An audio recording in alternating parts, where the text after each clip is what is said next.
Hello and welcome to the virtual launch of Donna Wootton's literary romance, Isadora's Dance. My name is Shane Joseph, and I'm the publisher for Blue Denim Press. And we're very pleased to have published this book this year.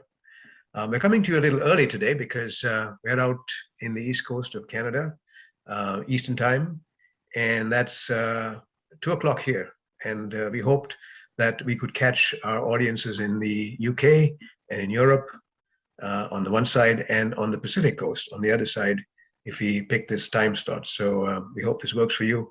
We're waiting for a few more people to come on, and we're going to get right into the show straight away. So I'll just pause for a few minutes to make sure everyone's in, and then we'll get going.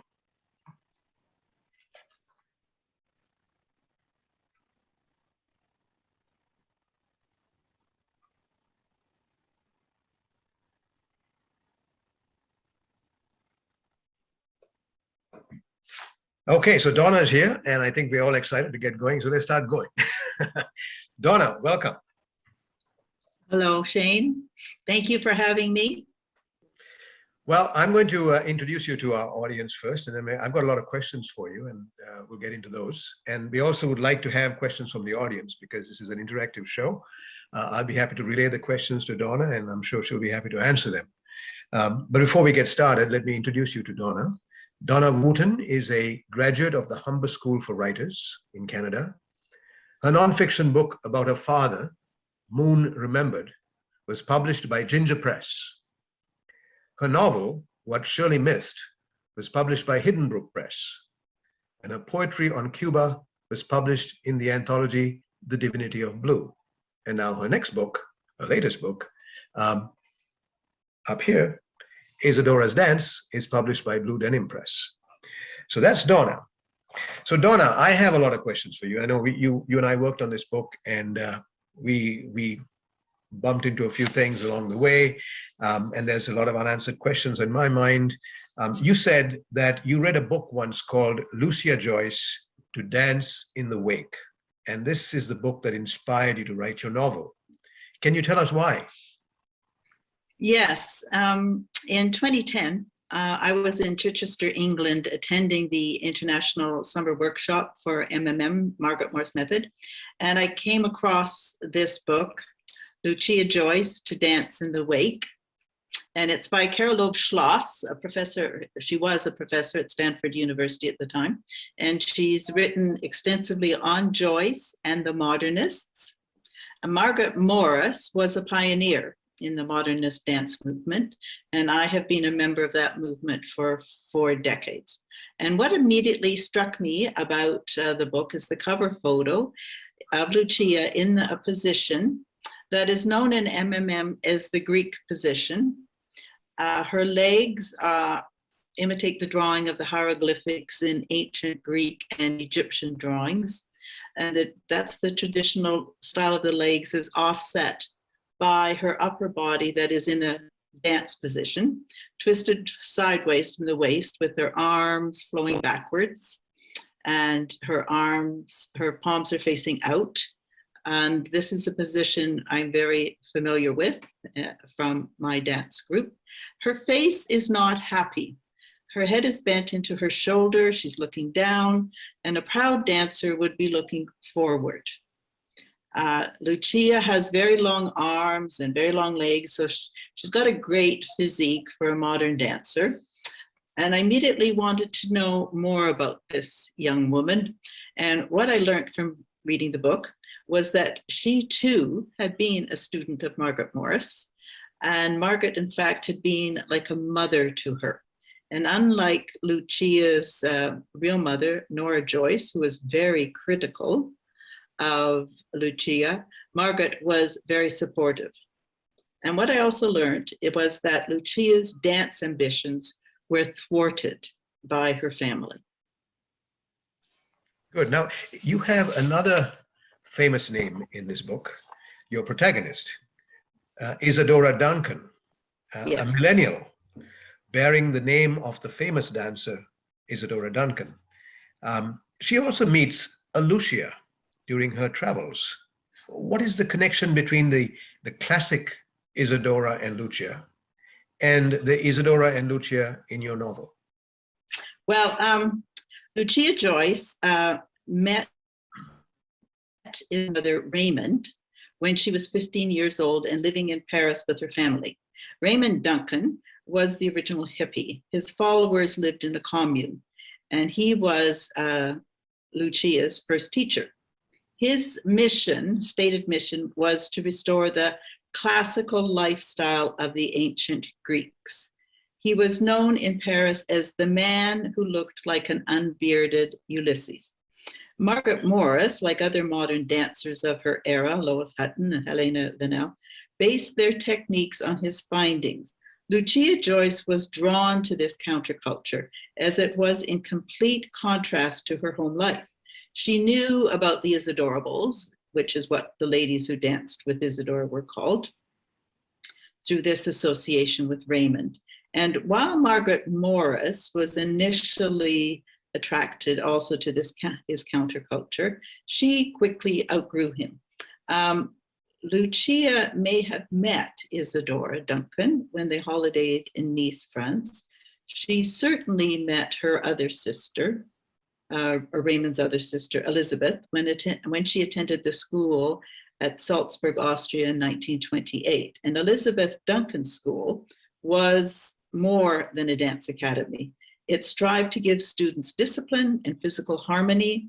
And as we know, Isadora died young, and Lucia had a thwarted career in dance and ended up living in institutions for most of her life. Now, the contemporary, the modern, the millennial Isadora Duncan in the novel is nothing like the historical Isadora. She is her namesake. Her mother, Molly, is simply honoring the memory of that modern dancer. Whereas Lucia Ricciuti in the novel is, like Lucia Joyce, kept at home, not given the opportunity of an education, and driven somewhat mad by the stifling limitations imposed on her life. Starting to see the connections there. Yes. Mm-hmm. Okay, now let's switch gears a little bit to setting, because you have some beautiful settings in this book. You have Oxford, and you have Italy, all over Italy, I think. And they play very heavily in this novel. Why is setting so important to you? Well, Oxford is a city that is defined by its prestigious university. And I wanted a place away from Canada, but where Canadians go. I visited Oxford on a trip to England, where I go annually to visit my family, with the specific purpose of doing research there for the setting. In the longer version of the original ebook, I wrote about many of my experiences, but most of that got cut out as irrelevant to the actual novel's themes. And then I wanted the glamour of Italy as a contrast to provide a romantic setting. And the house in Vignola, Italy is modeled on the house of a cousin of my late husband. I also traveled to Montelupo with a hiking group and used many of those experiences there in the initial writing of the novel, but that too got scrapped or reduced. Okay, let's talk about the characters for a little bit. You have men and women, very interesting men and women. Let's talk about the men first. You have Michael, who's got actually my last name, which is very interesting. I'm sure it was not deliberate. So you've got Michael, you've got Lewis, and you've got Rufus, the three men in Isadora's life. And then you've got the fathers of Isadora and Rufus. Can you tell us a bit about them and how they are different? Well, Michael Joseph is the night porter at Keble College and the first man who Isadora meets. Of course, he intrigues her with his good foreign looks and his British accent. And Lewis Dodson is the librarian and mentor at the university and a photographer who takes pictures of her posing as Alice Liddell. Now this is the pose. This is the girl that Charles Dodson based the Alice in Wonderland on. And while there is a potential for romantic relationships with these two men, it isn't until Isadora travels to Italy and meets Rufus that she finds a satisfying amorous connection. He's a poet and very attractive. Clive Galsworthy, husband to Antonia and father to Rufus, is a staunch supporter of hers right from the get-go, as soon as he meets her in Oxford. But her father, Simon Duncan, is a professor and typically unaware of what's happening on the personal front. And now let's not forget the women, because there's some very interesting women here. But in particular, can you tell us a little bit about Helen and Lucia, of course, and Isadora's sponsor and sort of nemesis, Antonia? Mm-hmm. Yeah, well, Isadora meets Helen through an arranged introduction from an aunt in the novel. I wanted Isadora to experience dance the way Lucia Joyce did, through introductions to notable people. And through this introduction, Isadora experiences, again, more than a dance academy, but also discipline and physical harmony in Helen's classes. So, as you say, Helen also becomes Isadora's nemesis. Now, Antonia is asked to be Isadora's advisor by her father, who knew Professor Antonia Galsworthy when she was Antonia Spano at Oxford. She's a modern, liberated European woman and proves to be very supportive of Isadora in the end, if somewhat caustic in her manner, but only in Oxford. In Italy, she's a different woman, as so many teachers and professors are when they're away from the demands of the job. Good, good. So that hopefully gives our listeners a sense of the characters, the setting, and the story. And I'm going to ask our listeners to send in their questions. They can type them into the Facebook chat or the message area, the comment section, and I'll be happy to pass them on to Donna. But in the meantime, Donna, I think you should give us a reading. Sure. To get us going. Yeah, okay. Well, what I'll do is I'll read for you the beginning of chapter 8, which gives you a sense of these characters that we've just been discussing. When I returned to Oxford late that afternoon, there was a phone message for me Clive had saved on the machine. My name is Helen Levinson. I'm calling for Isadora Duncan. Aunt Helen gave me your number and said I'd like to meet you. I'm going to a concert tonight at the Jacqueline Dupre Music Building. I'll knock on your door at 7. Maybe you'd like to join me. Your friend Helen sounds interesting. I wanted to tell Antonia I could hardly call Helen my friend, as I had not yet met her. I should have spoken up then, because she became, from that moment on, my friend Helen. Aloud, I asked, I wonder why she thinks I want to go. As was becoming a pattern, Antonia left me doubting myself. Probably because it's convenient, Antonia responded dryly. It is. The Jacqueline Dupre Music Building is on Cowley Place, walking distance from here. So you think I should go, I asked. Here I was, a potential doctoral candidate, asking my sponsor and mentor what to do on a Saturday night. Well, why not? Antonia practically harumphed. What an impatient woman. We are thinking of attending a concert there in a couple of weeks to hear the pianist Jonathan Powell. I forget who's performing tonight. It may well be another pianist. Right, I said, finally cluing in. How did it go with Lewis? Fine, thanks, I answered. Again, unable to articulate none of my response or more of my response. My experience was still floating in my mind. What to make of Lewis Dodson? I sensed his interest in me was physical. When I'd first met him, I'd wondered if he was gay or even asexual. He seemed to express sensuality through some of his photography. What to make of his studio with eyes on every wall? For that is what haunted my memories. All those portraits with eyes looking out while I, his live model, sat still, posing, eyes forward. What to make of the pictures taken in the garden? From a distance, that sitting seemed the most unreal of all. Nature should be idyllic and innocent, yet nothing about those poses now felt idyllic or innocent. Lewis was paying me attention, but not bold enough to take advantage. I respected him for that. I trusted Antonia did too. Maybe he'll include you in his exhibition. He didn't say, definitely, I said. Lewis never does. He never says. Well, he does have difficulty with his articulation. You could put it like that. Antonia turned and headed for the back of the house. Good. Thank you. Thank you, Donna. And actually, we do have a question from the audience. And in fact, while I asked that question and Donna, you were answering it, I asked for more questions because I know there's quite a number of you online. I can see a big number of viewers right now. So the first question that we have from the audience, Donna, is what is a literary romance? Oh, a literary romance. Okay, a literary romance is not like the bodice ripping kind of romances that Harlequin has.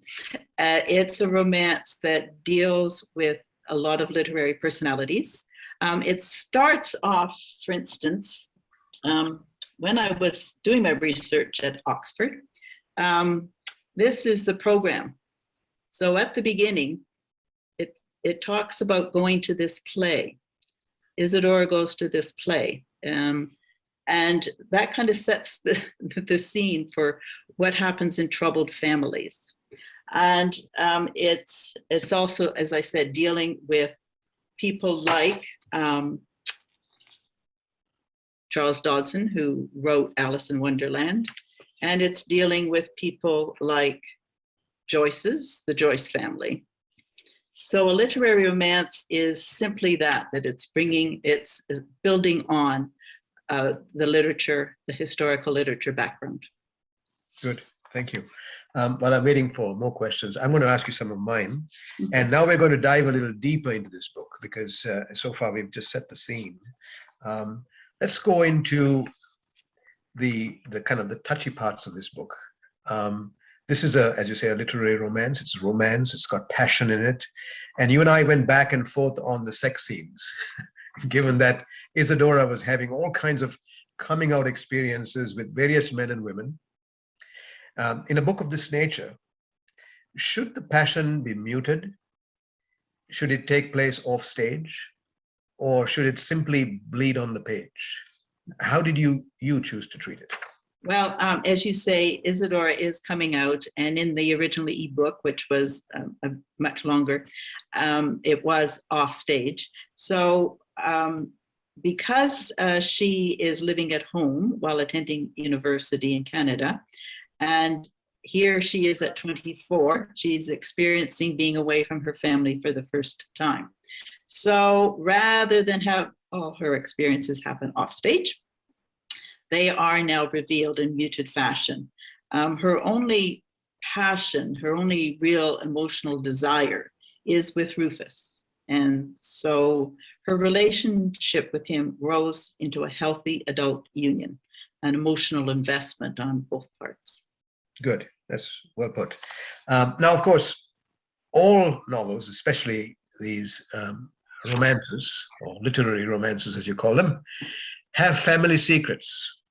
Why was it important to inject that here, given that you had these settings, you had Oxford, you had Italy, you had these historical personages, you had a lot to draw from, but yet you wanted to also inject this family secret in there. Why was it necessary? Well, their families are foreign to each other. That they come from different continents, from different cultures. I mean, they may be English speaking, but they are different cultures from North America and Europe, different countries and different connections. So there's mystery mixed with intrigue and curiosity about each other. And these two adults, Rufus and Isadora, they're the only children of their respective families. So much is invested in their bonding. Okay. So their families are basically checking each other out. Ah. Now, but do lives really change when secrets are revealed? I mean, it appears to me that these two millennials are totally, knocked off their moorings with what's revealed. Was it that necessary, or does it speak to their level of maturity? Well, even if Isadora and Rufus were the boy and girl next door, they could discover family secrets. It happens all the time, even here in Northumberland County. I suggest it is a universal experience. I certainly think it's the stuff of Jane Austen novels, for instance. And while both Isadora and Rufus, as you say, are very privileged millennials, they aren't unusual in feeling that the older generation is spoiling their fresh love. I know many families who are alienated from relatives over these issues, and in the end, life goes on and moves on, they move on, hopefully happily ever after. All right, we'll take that from you. Now, I have one last question. I can see questions building up from the audience, so I'm going to get into them in a second. But one last question from me. What are you working on next? Yes, I did start something again, like so many writers. I started writing during the pandemic. That's why there's a great flood of books. There's writers all over the world writing. And actually, in the first lockdown, I came back from a trip on Family Day in February. And then by March 2020, we were in lockdown, and I was selling my house. So I had to pack up my house. And so I was going through my life, really, packing up this house. And so that got me, I ended up spending my time packing, writing, walking. So I started a new novel that is quite different from my other novels. It's set over a period of decades, right at the end of the 20th century. So, and the main character, her name has my same initials, DW, but she was born in 1946. And then when I was in quarantine, when I went to England in the summer, I ended up returning to that novel, and I started revising it, but of course I haven't had a chance since then to get back to it. Good. Well, we'll look forward to reading that shortly. Donna, I have questions here now from the audience. I'm not sure if we've really answered this one before, but I'm going to ask it anyway because it's in the comment feed. What inspired you most to begin this novel? Setting, character, or story? I would say mostly story, because as I said, it is about a thwarted dance career, and that's what really attracted me to Lucia. I had been trying to teach MMM. I have a white level of teaching, and it required a lot of investment on my part, as anybody in the audience from MMM knows. It's a dance movement that's over 100 years old. And the interesting thing about what Margaret Morse did is that, as I said, she developed this modern movement in barefoot dancing, but the curriculum for becoming a teacher is very, very demanding, but it's also very broad. And I had tried to teach it here with no luck. It's very hard to get that kind of thing started. So I had this empathy. I really did. I had an empathy for somebody who was trying to express themselves in dance and couldn't. Good. And I have one more. And this says, do you do an outline of your novel first, or do you just write it by the seat of your pants, so to speak? I do a bit of both. And as I said, when I started writing this other novel, I just started writing. But then I will do something like maybe do character sketches and get a sense of an outline. And with this one, the same. I just started writing, but then, you have to kind of control it, wield it in a bit. But I had so many notes from my research that it kind of got broad and sprawling. So that, as I said, that got cut back a lot with working with this print version, the revised version. Yeah, if you ask me, every author has their own style of writing, isn't it? I mean, it's very difficult to hit on a correct formula of what should go in sequence or what the process should be. Yes, well, because the initial writing of this one, as so many, are in longhand, but then the most recent one was simply right on the computer. Right. I mean, Okay. that's the advantage of the computer, is you can put it up there, you can print it out, and then you can read it and you can see where you're going with it. Yeah. Yeah. No, it certainly has made our lives a lot easier. Now, could you read us again Oh, sure. while we wait for more questions from the audience? Okay, well, I'll read you the part at the beginning of chapter 15, where Isadora first meets Rufus.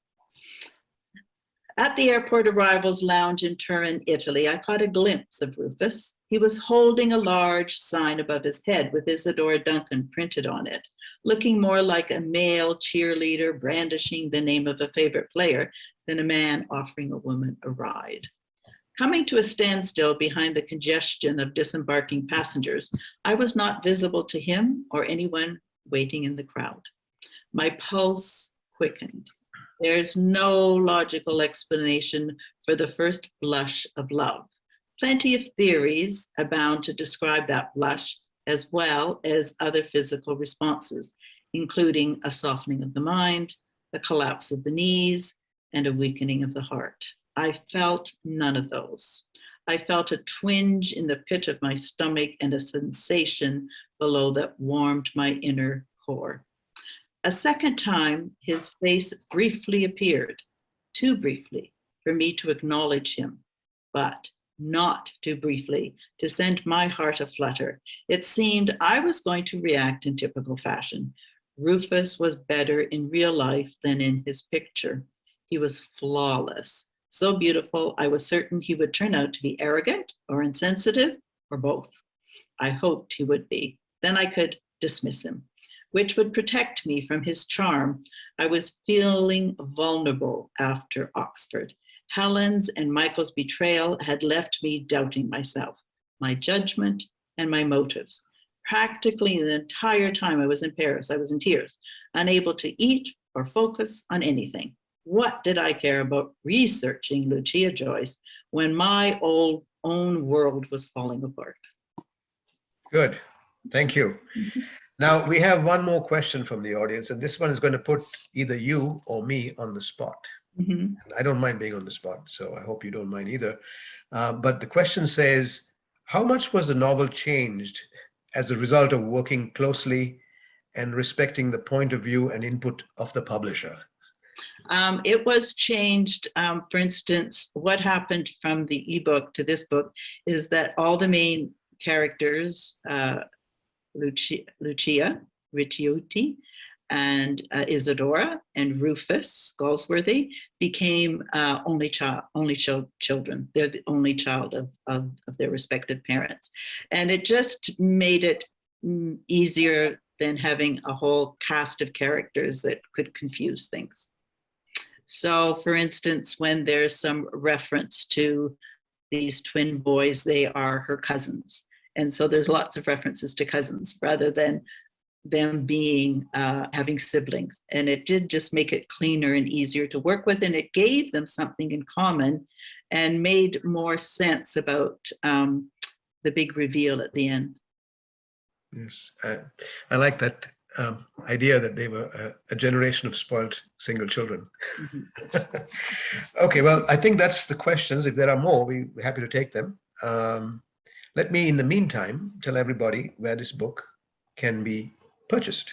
So first of all, let me show you what the book looks like again. This is Isadora's Dance by Donna Wootton.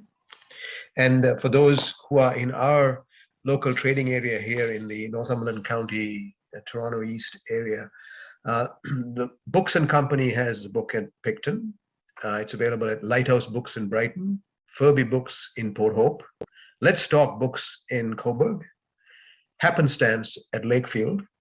And for those who would like to go into an Indigo shop, they're available through Indigo. You can buy them online through Indigo and Amazon.ca or Amazon.com or whatever other dot of Amazon you are in the world. It's available also as an ebook in the Amazon Kindle format and through Kobo as an EPUB in the EPUB format. So it's available in many formats. This particular discussion will be recorded and placed as a YouTube video also in the future. But we also want to thank you all for joining us today in the live show, because if we have an audience, that's even better. So, and I know Donna wants to say something. So Donna, go ahead. You have the last word. Yeah, I want to say that for Toronto and the Danforth Book City. So Book City is a very extensive independent bookstore in Toronto. So they have stores all over, but the Book City on the Danforth does have copies available. Good. So it's, as you say, it's available wherever good books are sold. Okay, let me see if I have any more questions from the audience. Oh yes, there's a few more. Okay, how would you describe the main character's emotional state at the beginning of the novel, or how does the main character define herself? Well, she's, as I said, she's the first time away, so she's feeling liberated. She is feeling like totally liberated from her past. And emotionally, she's quite strong. She's quite strong at the beginning. She gets thrown for a few loops, as I said, because in Oxford, she finds, well, you'll understand that if you're in North America, it's a different space. You can get around very easily. And as soon as you get to a place like Oxford or anywhere in England, you are kind of inundated. So she does get a little torn apart by all that's coming at her. And I have one more. Do you have a favorite time of day for writing, and why does this work for you? Well, originally, when I have been doing this for 20 years, actually, I took a writing course at the Humber School for Writers 20 years ago, just before I retired. And part of my motive, or part of my incentive when I did retire, was I got to write and read a lot. And I did initially do a lot of my work early in the morning. I did get involved, as so often happens when you come to a small town. I got involved a lot in volunteer work, and I found that I wasn't being quite as disciplined as I thought I would be. I mean, the first few years I was pretty disciplined, and I had a lovely studio in a house that overlooked gardens, and it was very nice to be in. But I found that sometimes I just needed to get out and get moving at the beginning of the day, and that's actually been the case more recently, that I wait till later. Good, Donna. That's there's a few other comments here, but they're all congratulatory comments, and I'll let you read the Facebook feed later, and you can respond directly to your audience. And I also want to thank the audience for tuning in from wherever you've been tuning in, whether it's evening in Europe, middle of the day here in Eastern Canada, and maybe midday in the West Coast, or wherever you are. Thank you for listening. This helps us with our trying to promote authors, especially at this time when of pandemic, where readers have dropped and attendance at events obviously are difficult. But we are glad that you are reading books and still showing up for these events, even if it's in virtual space. We will have another couple of events within the next month, where another author will be releasing his book.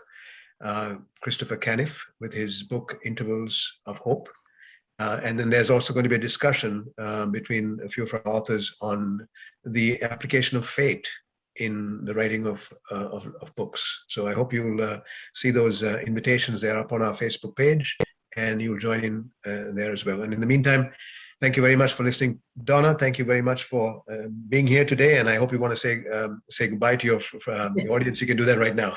Yes, thank you very much. I really appreciate your positive feedback and attention. And from both of us, good night, good afternoon, good day. Bye-bye. Yes. See you. Bye.